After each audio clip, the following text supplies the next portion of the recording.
she would slit her neck for me, and I would slit my neck for her.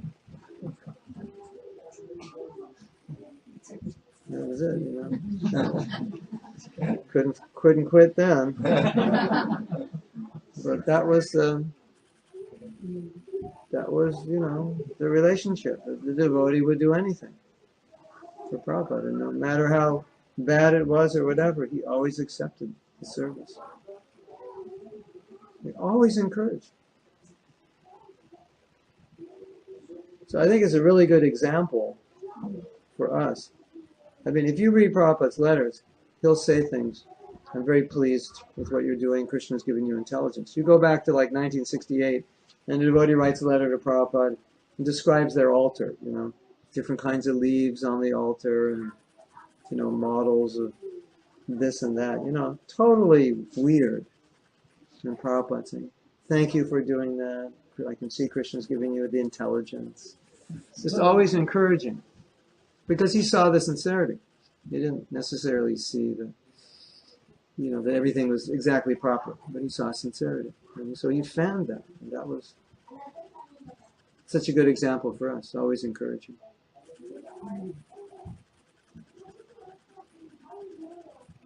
How did Prabhupada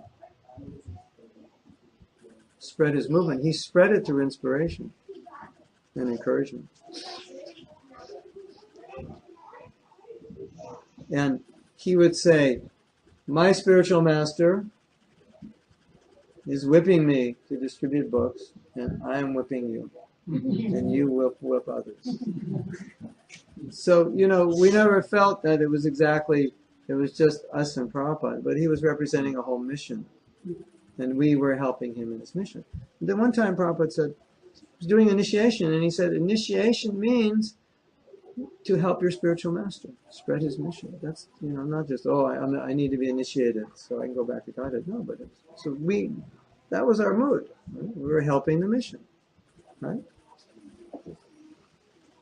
So we were all, Prabhupada had this mission. He's the general. He's going to make the world Krishna conscious, and we get to help. What more could you want?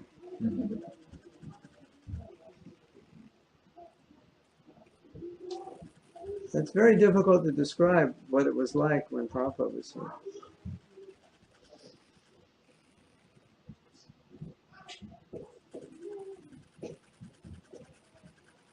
But one thing I can say, one thing that stands out was mission. Definitely mission consciousness. That we have a mission to save the world. And that, like they say in the professional world, you should have a mission statement for your company. And everyone in the company should know the mission statement. This is our mission. Uncompromised personal service. You have a hotel. Uncompromised personal service. So everyone in the hotel knows the mission statement.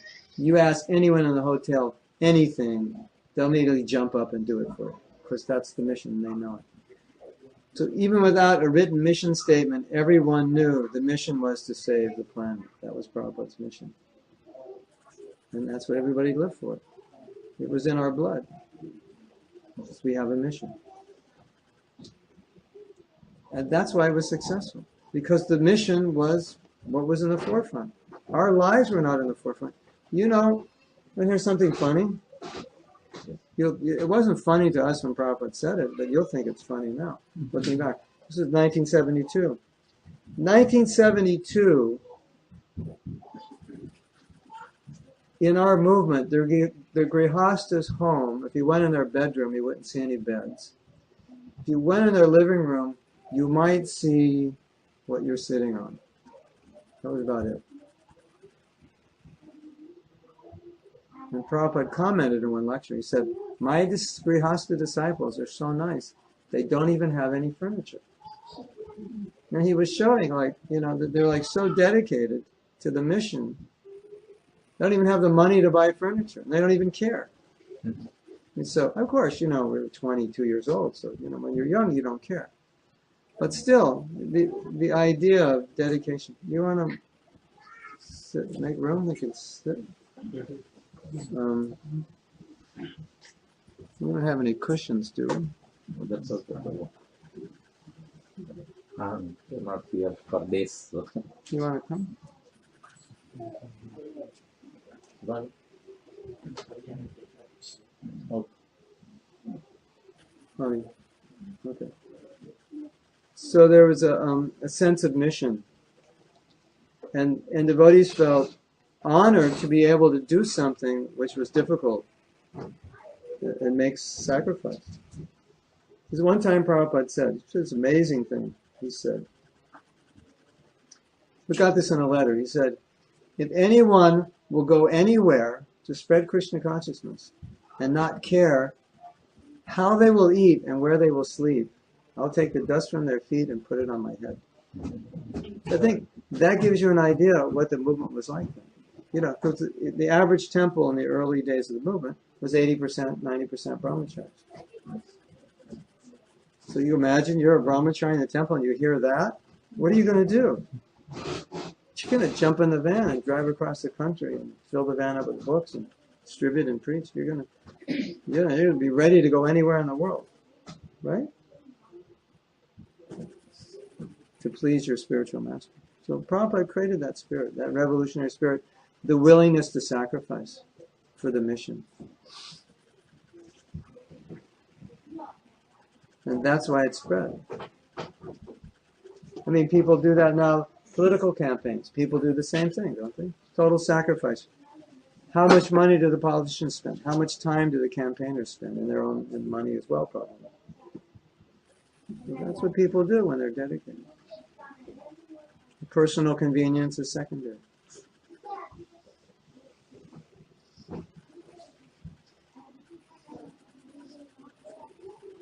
Now you imagine, you're living in a movement where your spiritual master is up every night translating books.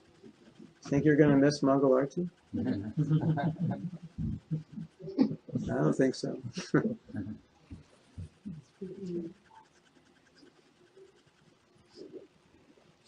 So one of the realizations I have, a lot of times we say, I can't do this. But actually it's just a lack of inspiration. Because you see what we did. We didn't have qualification. We're not coming from a South Indian family of Brahmins for 27 generations. Not at all. And we're doing that because of the inspiration. So whenever you're faced with something that's difficult, it's good to reflect on the reality that where there's inspiration, you can do it. You can overcome it. I mean, look what Prabhupada did. He did the impossible. He took hippies. You know what a hippie is? We shouldn't even say what it is. It'll make you think about all these sinful things. But I think you know what it is. The four regulative principles were antithetical to the hippie lifestyle. Maybe vegetarianism, but illicit sex and drugs was fundamental to that lifestyle. And he got those people to stop doing that. How did he do that? Intense inspiration to be Krishna conscious and to make others Krishna conscious. And these people went out and sacrificed their lives to spread Krishna consciousness. Isn't that amazing? They stopped doing what was the very essence of their being, of their reason for living, and then they went out and spread it. And they gave up everything. Dropped out of college, gave up careers. How did that happen? Yes. Prabhuji, where are we lacking? The situations were worse than what we are right now.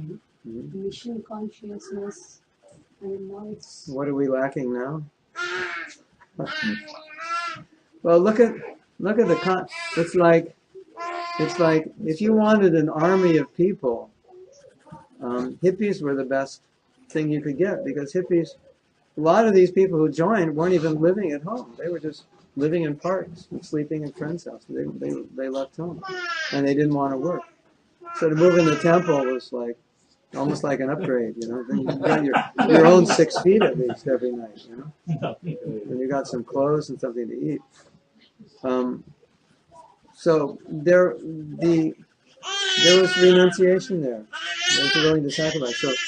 So I was saying initially, what's happening as our movement is spreading, what's happening is people keep their life and they add Krishna to it. So, it's just like the life is like the cake and Krishna's like the whipped cream. So we added a little, my life is sweeter now. I've got whipped cream on it. But the life is basically the same.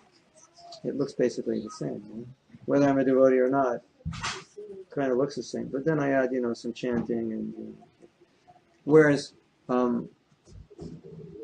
in those days, it was drastic change in the priorities in life. So I'm not saying all of us are like that, but I'm saying there's a tendency for that. And I think that tendency is it's just part of the culture. It's part of the whole program that's going on in the world. Do you realize that the best brains in the world and billions of dollars are spent to get us to believe that we don't have enough things? You know that? I was at a show yesterday and a lady makes signs, and I actually got a sign. I like it so much. Maybe I should auction it off.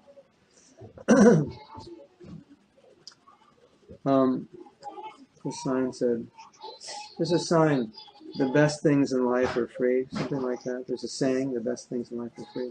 And her sign said, the best things in life are not things. So I said, I want that sign. And she had another one that said, simplify. So I got the two signs, simplify and the best thing in life are not things. So, millions of dollars and the best brains in the world are working on us to convince us that we don't have enough. You ever feel like you don't have enough? They did a survey and they asked people, do you have enough money? Everybody said 15% more would be enough. I'm 15% below, right? The guy who makes $10,000 a year said, I need 15% more. The guy who makes $3 billion a year said, I need 15% more. The propaganda is working really well. The other propaganda is more is better. If your apartment's 1,000 square feet, it's better to get one 1,500. You can afford it, right? I mean, how big is your house? It's as big as you can afford. How big is your car? It's as big as you can afford, isn't it? I mean, when you get a pay raise, hey, honey, let's sell the house. We can get a bigger one because bigger is better. I don't know. You got more to clean. I don't know if it's better. So, when I saw this sign, it said simplify. I said, yes. I want to make a t-shirt, like 10, how many devotees are in ISKCON? That's how many t-shirts I want to make and give one to everybody. We can all say, simply because that's what we need to do. Because Prabhupada didn't come here, his mission wasn't, okay, he said add Krishna consciousness. Okay, that's okay. But to actually spread it, it's not just adding it. You have to, something fundamental has to change. And then what I noticed, another interesting thing about this, I'm saying, you have the cake. Maybe you could suggest to her that they all go in the bedroom where I'm going to stay tonight. And that way, the background music will stay in the bedroom. Tell them it's okay if they go in there, as long as my wife's not in there. She's supposed to come. So we're giving this example. You have this cake, which is our life. Then you add Krishna consciousness, some cream, cherries, and we do this in America: whipped cream, cherries, and crushed walnuts. You do that? You have that? You ever eat like? That's a very American thing. So the same thing that I've noticed, not only lifestyle, but the same thing I've noticed is in just who we are as devotees. Like at the temple, we're whipped cream, cherries, and walnuts. But in our life, we may just be the cake, like the same, kind of like the same, almost as we were before we were devotees. Just the difference is what we do before we go out. In the morning we chant, then we go out in the world and kind of like. Do you ever call a company because something stupid happened, like they were supposed to do something and they didn't do it, and they promised they would do it, and they sent you an email that they would do it, and then they did the wrong thing? And then you call them up and you have to go through a voice menu, and they ask you your name, your social security, your password, and only to find out that you have the wrong department. You go to another voicemail, and then you get asked, and then you get to listen to the music for 15 minutes, and you're 78th in line. Estimated waiting time is 4 hours and 20 minutes, and then you could go to our website, and you go, yeah, but my question's not answered on your website, because this doesn't happen every day. And so you go to the next voice menu, and then they ask you, what's your name? What's your social? What's your password? This is the third time. And you're starting to get. It happens to you every day. I was to this yesterday.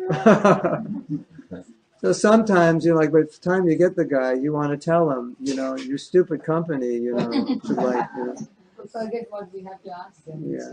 And you're just like, you're ready, like, I don't even care, hang up the phone or whatever, So, okay, this happens to us. Things like this happen, right? We get upset, And that's like we'd be if we weren't devotees. It's kind of, so sometimes we just kind of are the same as we were before we were devotees, when we're dealing with all these things. You stupid idiot, but when voicemails and, can't your company get, say, hey, wait a minute, I'm a devotee, I shouldn't say that. No, I left the whipped cream and cherries and walnuts at the temple. I left them in my japa bag. I left them in my puja. Now I'm out in the world, and I'm just, it's the same problem, It's very similar, It's like we add it to our life, and we keep our life the same, and we almost don't even realize we're not supposed to act that way anymore. Isn't it? I'm out at the movies, out at the party doing this. No, wait a minute, I thought I was a devotee. No, that's on Sunday.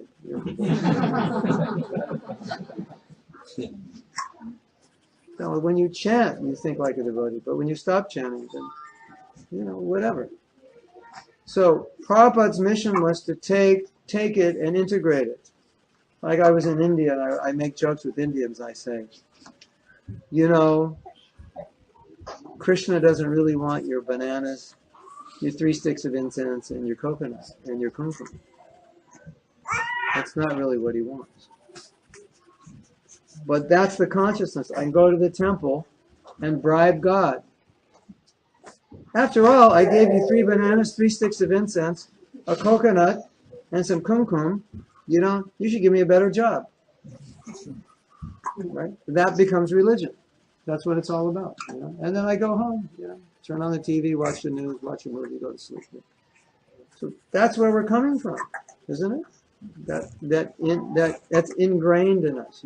Use God, get what you want, offer the puja, and then you have your life. Let's go out. So that's not Prabhupada's vision of spirituality. Spirituality is 24 hours. You integrate what you learn into your life all day. So when we do that as individuals, lifestyles change. Because we think more about what we're doing. Should I do this? Is this what Prabhupada would want me to do? Do I need this? I'm looking out shopping. Do I actually need this? Whenever my sister would want it, my father he grew up during the Depression, 1929. He was about 20 years old then. And he saw the whole economy collapse. So he was wealthy, but he didn't like to spend money, which is one way you become wealthy. Right?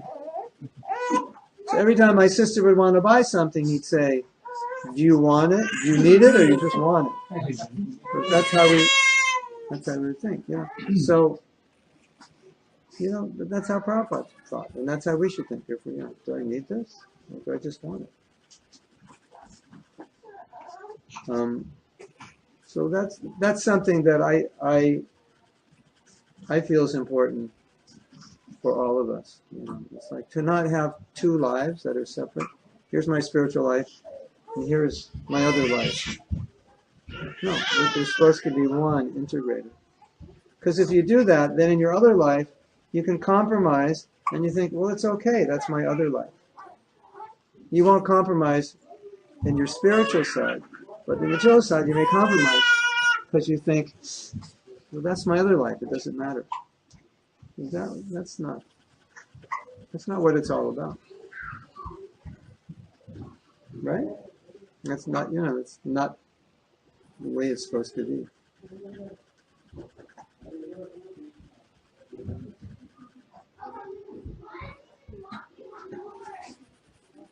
Okay, yes. See, like, while for the new starters, does this whipped cream and coconut banana will work? I mean, later we realize that this is not the thing, but It's we just have to help people realize it's only the topping, and it's got to seep into the cake. That's when we start to make real progress. I mean, we all have our nature, so it's not like we're going to entirely change. And we all have needs, and it's not like they're going to entirely go away. But at least if we're becoming more Krishna conscious, we should see some difference in how we interrelate, in what's important for us, where our time goes. Things should change if we're advancing, at least a little bit. But I think where we run into the problem is, it's like you create a vacuum for your spiritual life. It exists within a certain realm. It exists within my home, in front of my altar, or in the temple, and then there's the rest of my life. And they're two separate lives. That's a mistake. Not personal progress, Prabhuji, but I'm talking in the sense of mission consciousness or increasing. How to increase mission consciousness? No. You want to do something amazing? I did this myself.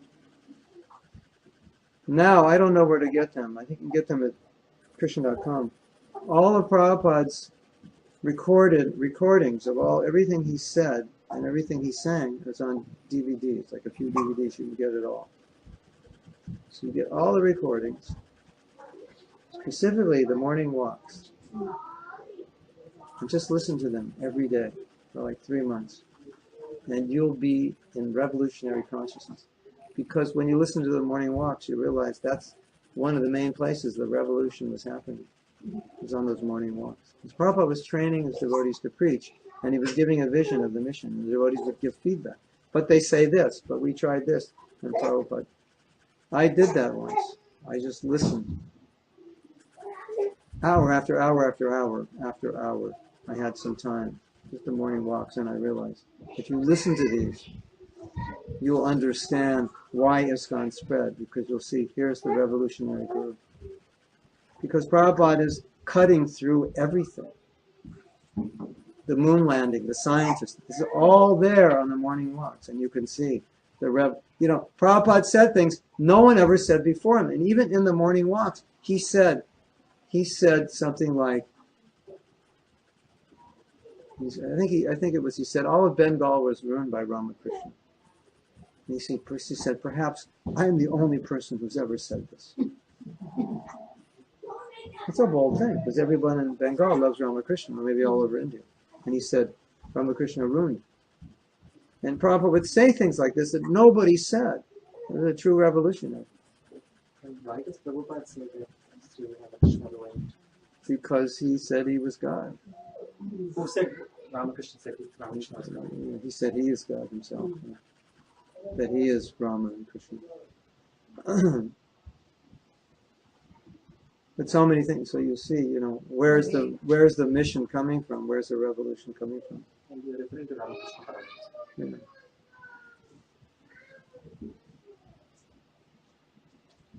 Who else is going to say that? It's the whole, you could be assassinated for saying it. And Prabhupada said it. He said many things. Very, very heavy. He was a revolutionary, totally. And so, by hearing those morning walks, you see the spirit. And the other thing, amazing thing by hearing those morning walks, is that you get to listen to Prabhupada's disciples. His disciples on those morning walks, most of them 23, 22, 24, they've been devotees 2 or 3 years. If you didn't know that, you'd have no idea by listening to them talk that they'd only been devotees 2 or 3 years. You'd think they'd been devotees for 30 years by hearing what they say. the realizations they're having, the questions they're asking. It's amazing, the inspiration and the depth of their Krishna consciousness that they got by associating with Prabhupada. By associating with someone whose mission was only to give others Krishna. You see, you're living with this guru who only has, his life is only on one track. It's to give Krishna to others. That's all his life is about. It doesn't have a left turn or a right turn. And he's telling his disciples that your mission is to do what I'm doing. And they tried to do it, and that's how it spread. Like I said, what do you do when your guru is up at night translating books and traveling around the world every year and not taking extra rest to account for jet lag? What do? You try to do that also. So that's a devotee's consciousness is to give Krishna to others. Materialistic consciousness is to be happy, to make my life comfortable, right? So if we're only absorbed in making our life comfortable, how can we be a powerful influence in helping the world? And you look at any revolutionary person, be it Mahatma Gandhi, Martin Luther King, look at any of them, look at their lives. Were they thinking about, maybe, should I buy a Lexus or an Avalon or a Camry? Was that what they meditate on during the day? Should I buy a 56-inch screen, a 47? Should I download this DVD or that? This, right? They weren't thinking like that. They couldn't. They're only thinking about giving Krishna to others. So the more we're in that spirit, the more things happen, because we exist for others. That's the spirit. And Prabhupada instilled that spirit. If he didn't instill that spirit, how could the movement spread? Everybody what did he say about the Gaudiya Math? He said when they bought this new temple in Bagh Bazaar, he said everyone was arguing about the rooms, and Bhakti Siddhanta said it better we sell the marble because it's created such a problem. So Prabhupada's mood was you go anywhere, don't care how you're going to eat, how you're going to just, of course that's the renunciate, but that was his mood, That's what he did. You go anywhere and give Krishna. Don't worry, Krishna will take care of you. Your own life, you simplify it as much as you can so that you have more time and energy to give Krishna to others. My disciples are so nice, they don't even have furniture. They don't even have Furniture. Yeah. So, I don't want to be fanatical. This may not be, don't go home and sell all your furniture. But you understand the principle that the mind and heart of a devotee is about other people. Especially initiated devotee, that has to be. If you take initiation, you have to be willing to make some personal sacrifices in where you spend your time and where you spend your money, and use that. You can buy books instead of buying the Lexus. What is the definition of initiation? Everybody in Krishna consciousness talks about initiation, but what exactly does it mean? Well, initiation is a formalization of a relationship with one's guru. And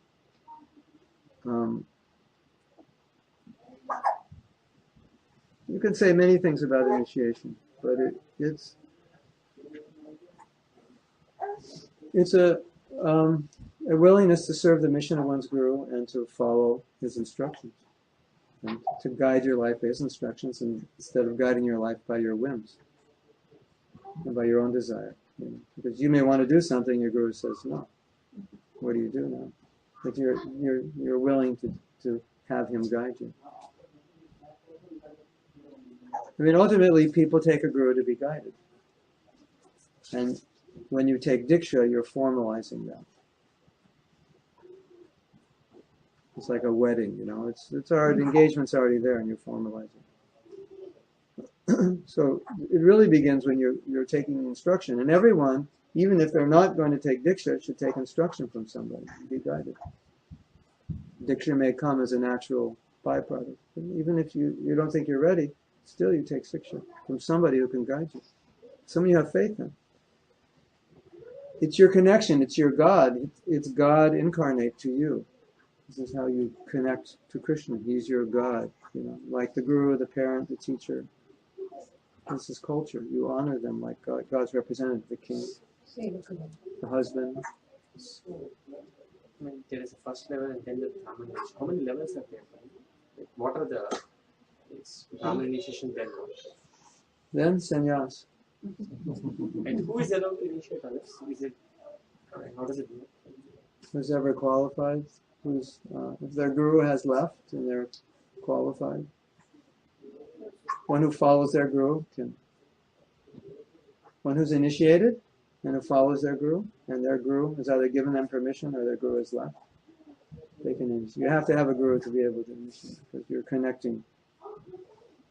But my experience is it's much more important to be a good disciple. Oh. Everybody's like, who's the guru? Who's the one? Say, but that one can't plant the seed in the desert. You know, so if your heart's like a desert, it doesn't matter who he is. So you have to have that fertile soil. And then if you have the fertile soil, so many gurus will be able to plant the seed. Of course, you should have faith in that guru. But it's really important. I think it's more important to consider your position than his position. I mean, you know, ISKCON has taken the problem away from it. It's like, you know, there's so many gurus. It's not like you just go out searching, you know, from scratch. I have to find a guru. I'm going to India and interview 1 million people. You get the gurus coming to your front door all the time. You got a wide, I get 170 to choose from. And so that's not really the problem. The problem is being a disciple. That's my experience. Because if you're focused on who's the guru, you've taken your focus off who you are. I'm not saying, you know, one guru for everybody. You don't have to think about it, but you really need to think more about your own qualifications. It's you have your first birth, which is your physical body, and your second birth is your guru becomes your father. That's your second birth, your spiritual birth. Then it's more important. It's a more important birth.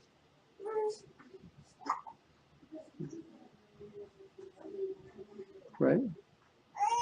Spiritual father is more important.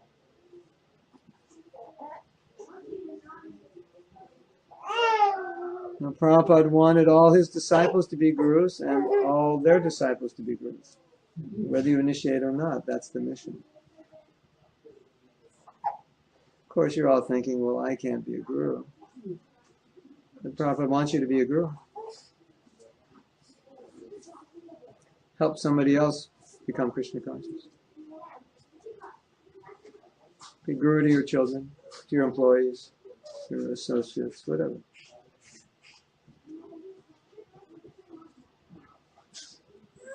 Yes. Should we wait to get initiated before we do Krishna? Oh, before you preach.